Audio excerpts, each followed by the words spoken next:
এই জিকিরটা করার কারণে, আস্তাগফিরুল্লাহ পড়ার কারণে আল্লাহ পাক রব্বুল আলামিন আমার জীবনে আমি যত দোয়া করছি আল্লাহর কাছে, আল্লাহ তাআলা আমার জীবনের সব দোয়া কবুল করেছেন।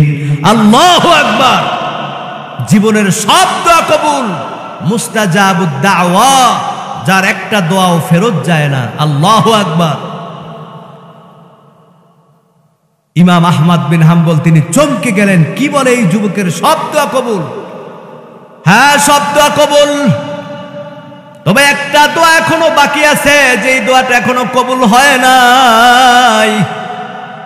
এ যুবক, কি তোমার দোয়া, কি দোয়া এখনো তোমার কবুল হয় নাই? ওই যুবক চোখের পানি ফালাইয়া ডাকতে বলে, ভাই, আমি শুনছি আমার বাবার মুখে এই জামানার সব থেকে বড় আলেম, বড় ইমাম, ইমাম আহমদ বিন হাম্বল।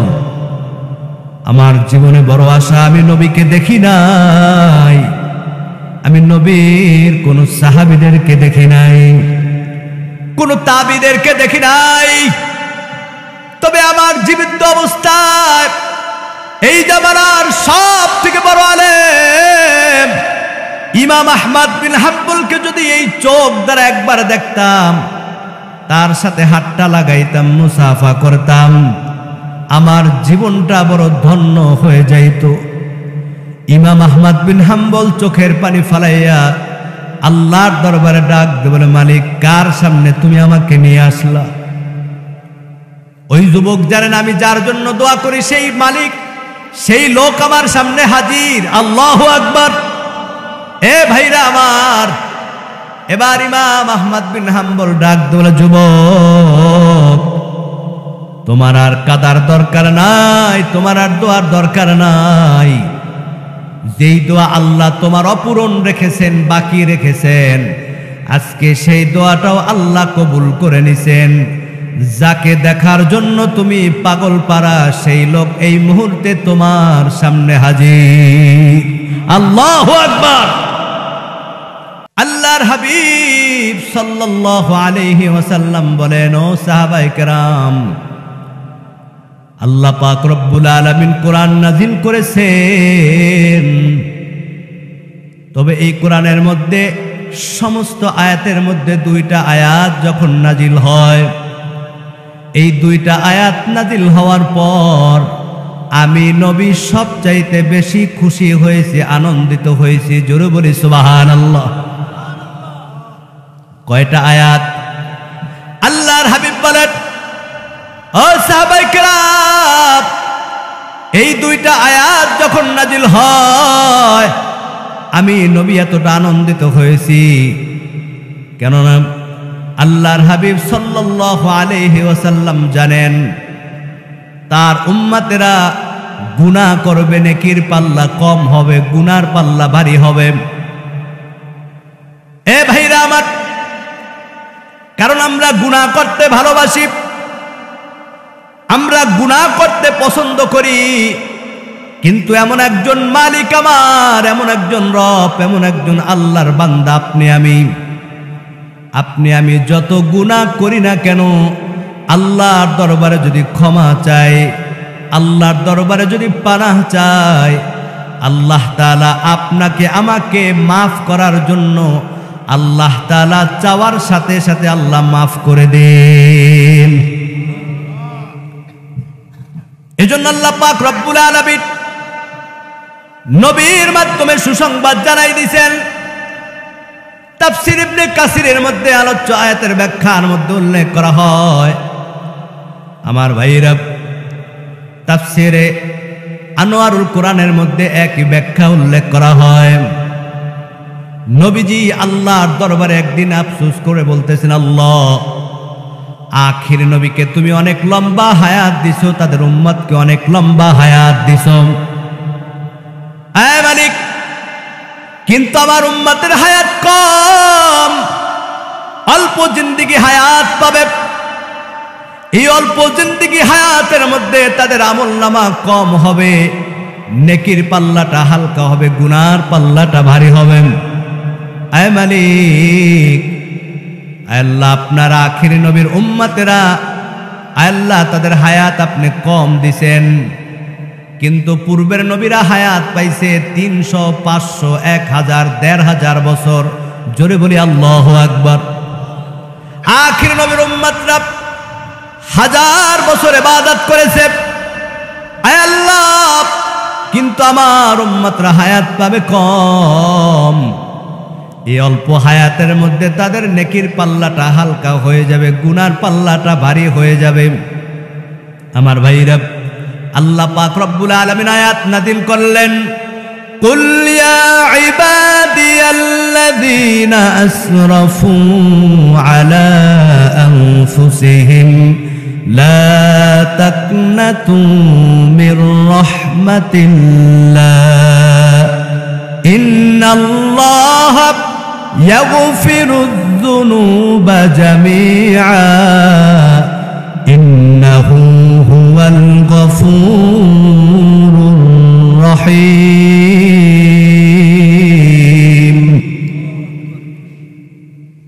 আল্লাহ তাআলা ডাক দিয়ে বলে, বন্ধু আমার,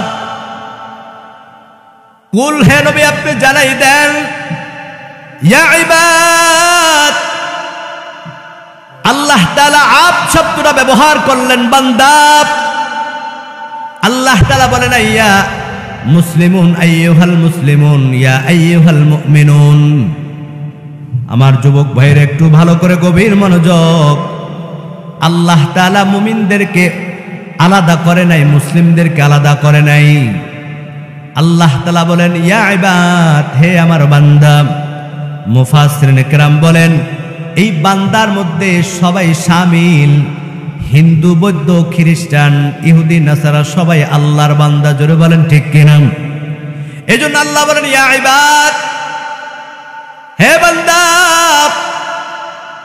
যদি তুমি গুনাহ করো, অন্যায় করো, হে বান্দা তুমি যদি পাপ করো, বান্দা তুমি যদি পাহাড় পরিমাণ গুনাহ করো,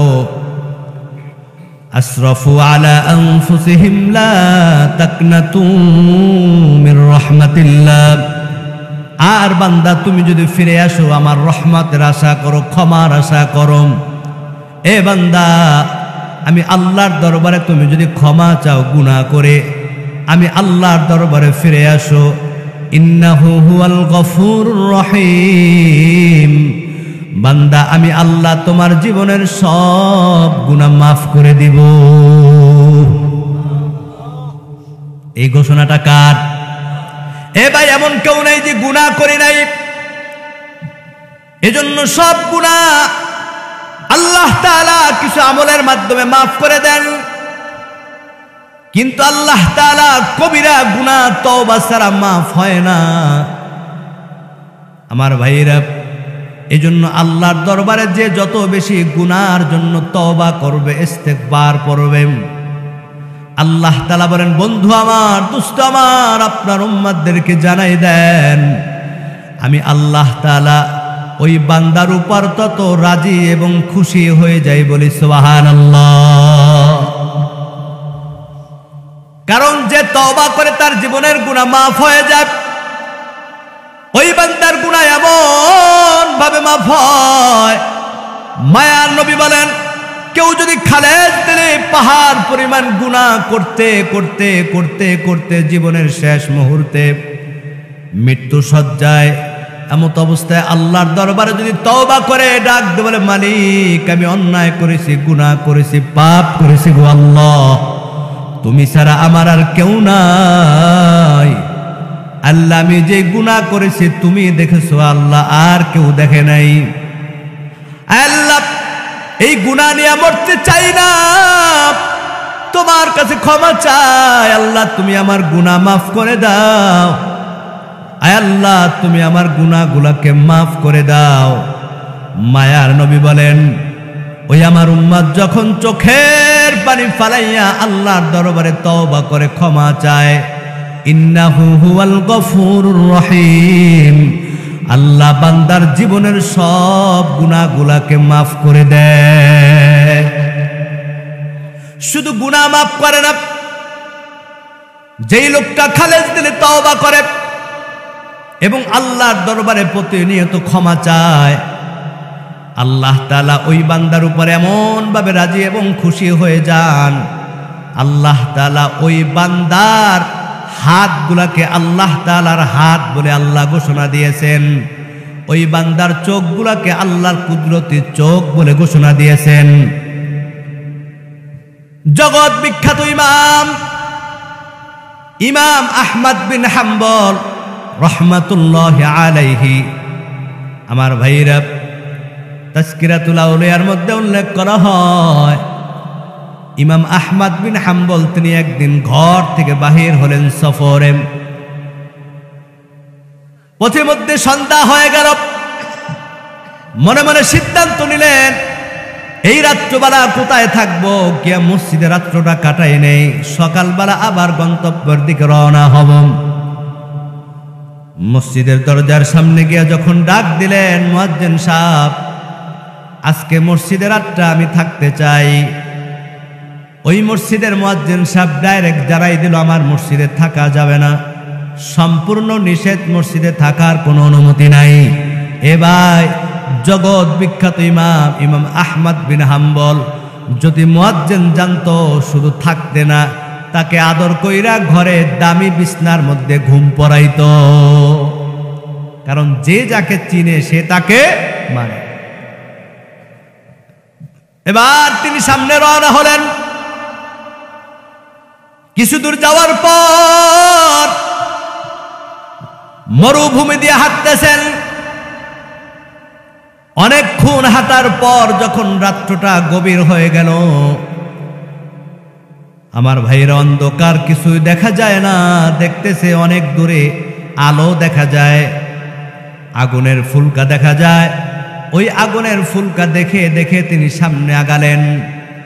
সামনে গিয়ে দেখে ছোট্ট একটা দোকানের মধ্যে একটা যুবক, ওই দোকানে বসে তিনি রুটি বিক্রি করতেছেন।